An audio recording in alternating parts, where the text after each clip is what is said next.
This one. February 9th had posted VIX, can it get a bounce? No fear, just oversold. So in this zone, especially around 31 or just lower 21, could we get a bounce? Okay. So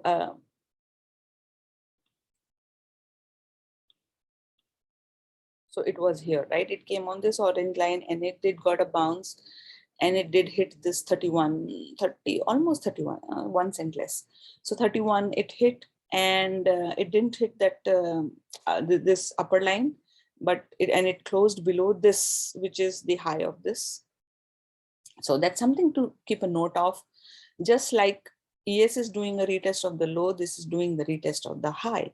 Now, in order to, as I'd mentioned before also, in order to get really bullish, ES needs to be sitting above here to continue going this. Otherwise, this is all a supply. This is all is a supply area. Now, what I was talking on the other day was, as of now, the pattern looks consistent all along. All along, if you go to all the wicks, you will see the pattern is generally consistent. You get one or two big spikes, and then it comes down, it retests the high, and that's about it. That's the price action you get every few months in wicks, or just for wicks to keep recycling, right?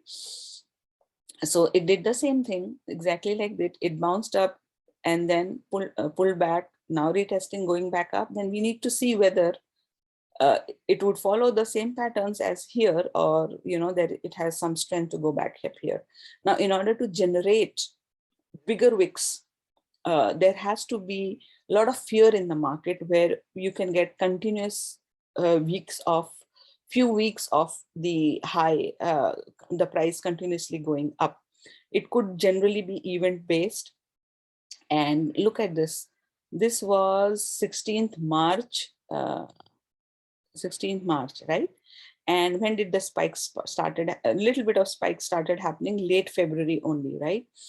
So some started with happening, and then only towards the end of when the market was bottoming, you got this vicious action of price actually hitting the high. So generally, when the markets are almost ready to bottom, that's when the VIX would spike the highest. Because remember, this is a fear factor, volatility factor, which means that it will only go above and beyond its move when the fear is at its maximum, which means the bottom can be near soon.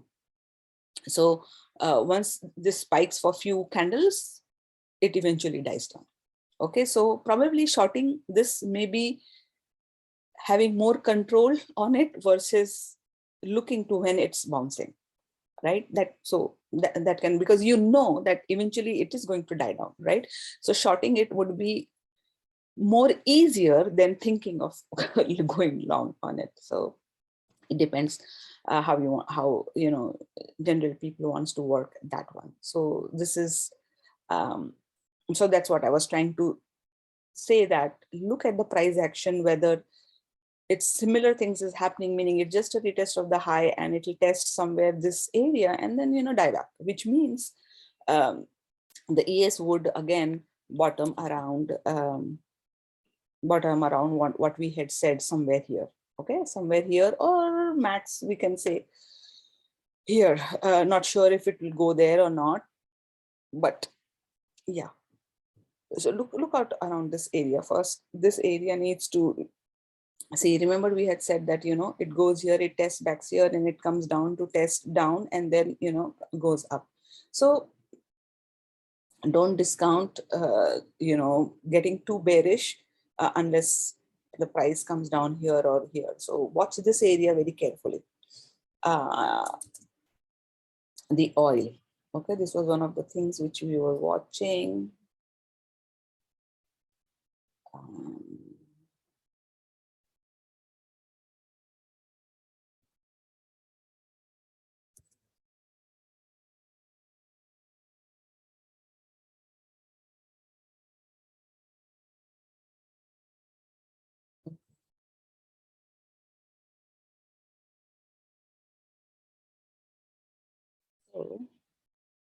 I don't know, for some reason I cannot find that.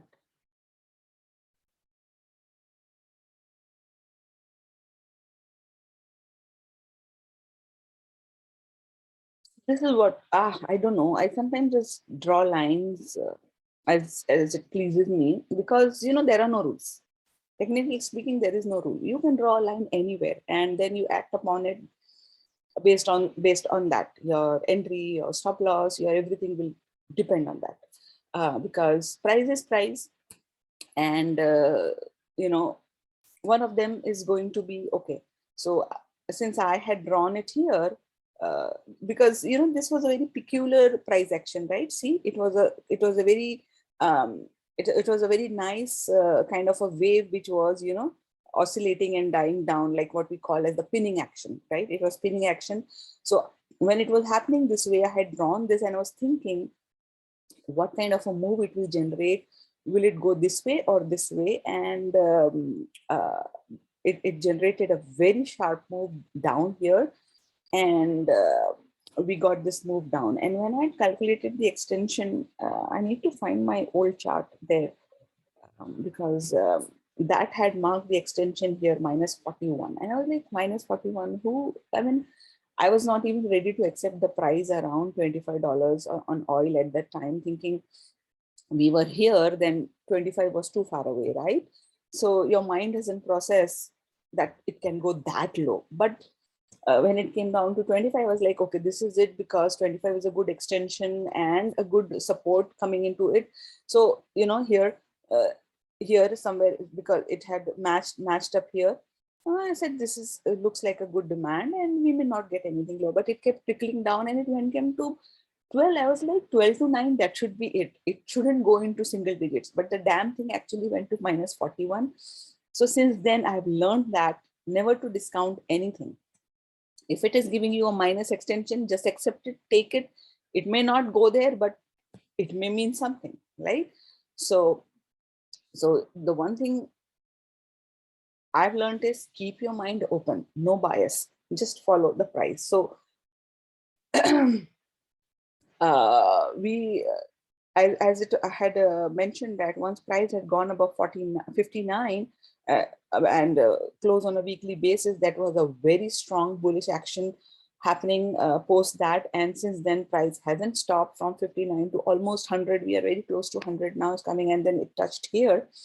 So let's see whether it has any interest in touching 96 or getting close to 100. One of the things which oil has been doing is it goes very near to its intended target, but it doesn't hit that.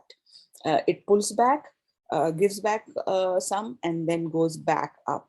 So it has been done few times, starting right from here, right? From here, from 59, it goes to 62, 63, doesn't hit 67, 69, but pulls back.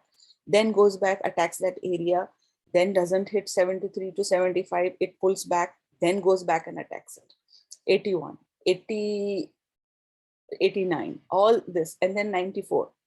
93.5 actually, because 91 to 95, 93.5 is the midpoint. So 93.5. So last time I was trying to short it, it went to 93.17 or 27, something like that. And it didn't hit that number because I had placed a short order around 93.5. It didn't go. I'm like, what?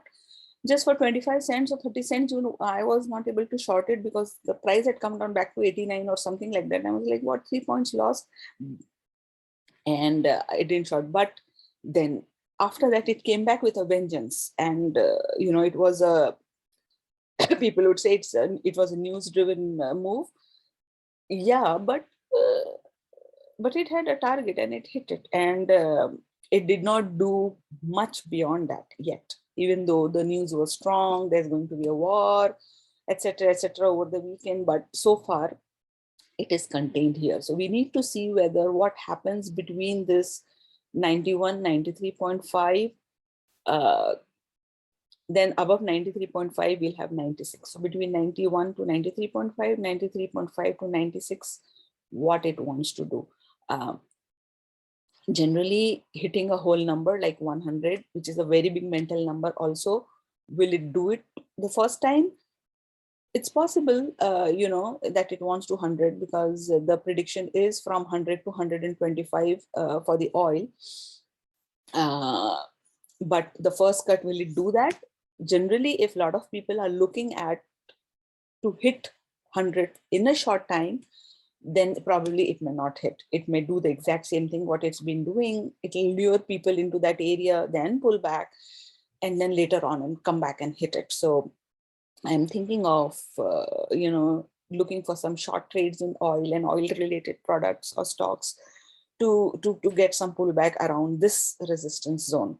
So let's see if that can happen. So keep an eye.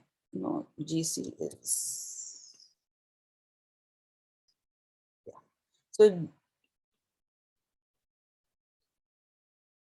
So gold spiked up with, all the other stuff happening, like, indices pulling back, oil pulling up.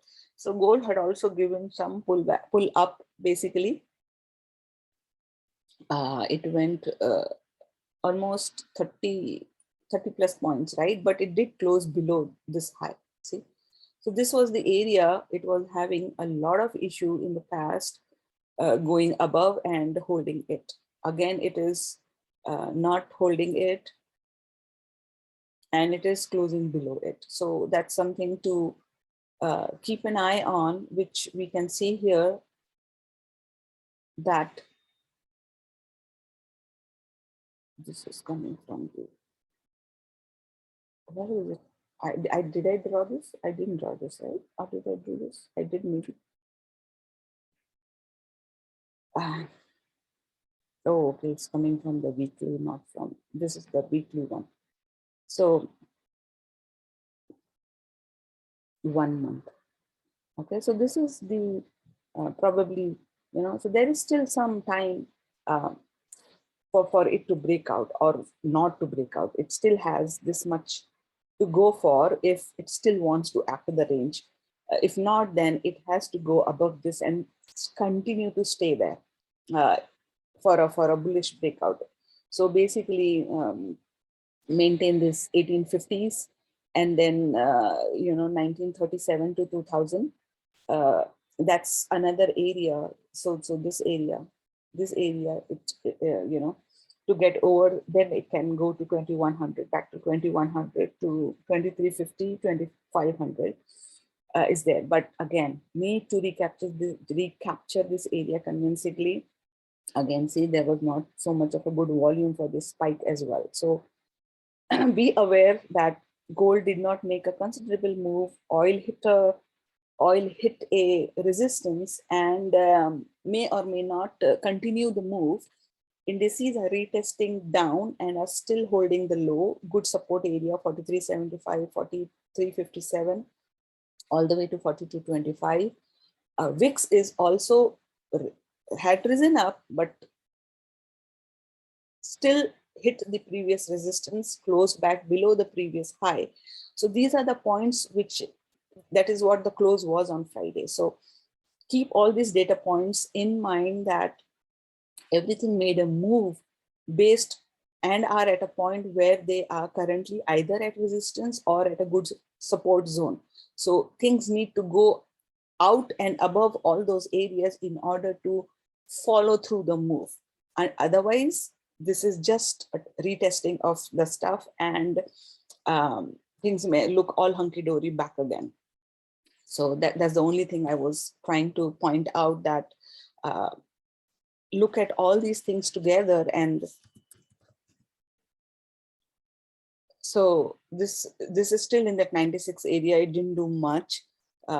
It went until 97 and then came back down, as I was expecting 95 area to test. Oh yeah, exactly, it did around 95. And it's again going back up to test the high. So same thing with this is happening, and it's still in this zone, hasn't done much to move higher or test the higher region. If it comes down here and breaks below, then we know that dollar is getting weaker. But if it stays above this here, then we know it has strength. And then staying above here, it would push towards 100, slowly start pushing towards 100. So it's still in this congestion areas as of now. TNX, wow, look at this. So this went to 2. Oh yeah, it did hit 2. It did hit 2. And I think 1.97 or something. Since this is a 2-digit number, I was like, okay, fine. But I was 1.97 to 2 is like, for in terms of numbers, it may look the same, but in terms of TNX move, it really does mean something. So hitting a number 2 is something to watch out of. So again, it hit and it pulled back. And, the idea would be that if it continues to follow through and comes down, then there's a lot of support. And here we said 1.69 was our breakout area.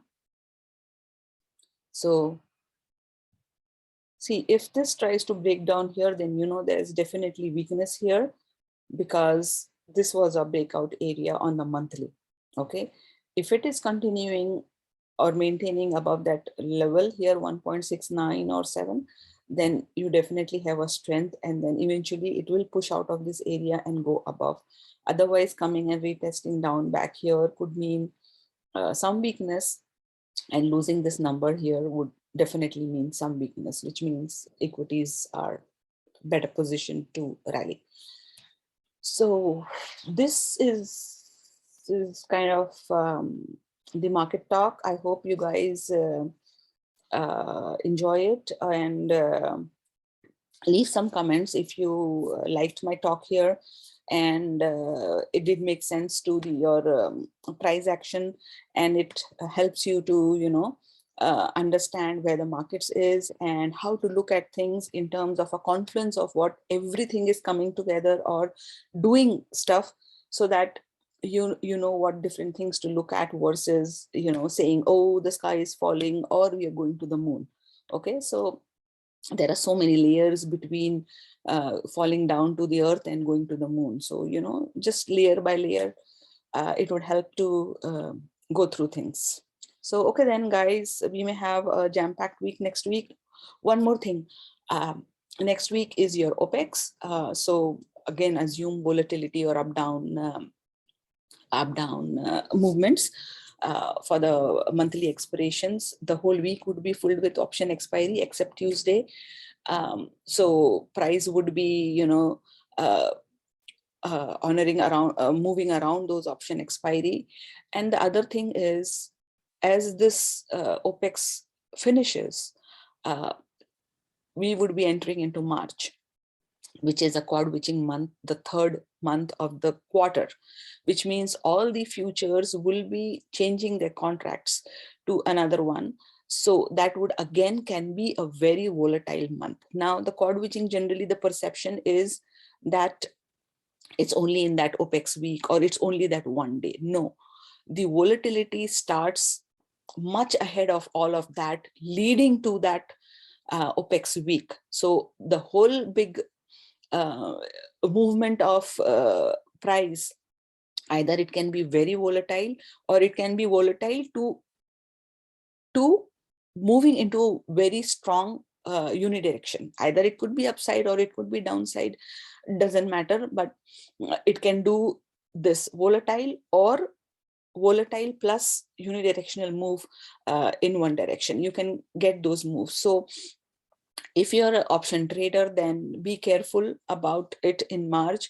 Don't have any options expiring in March. Go further out in time, because it's not just that OPEX week, it lasts almost till the end of the month, the quarter end, the full month actually.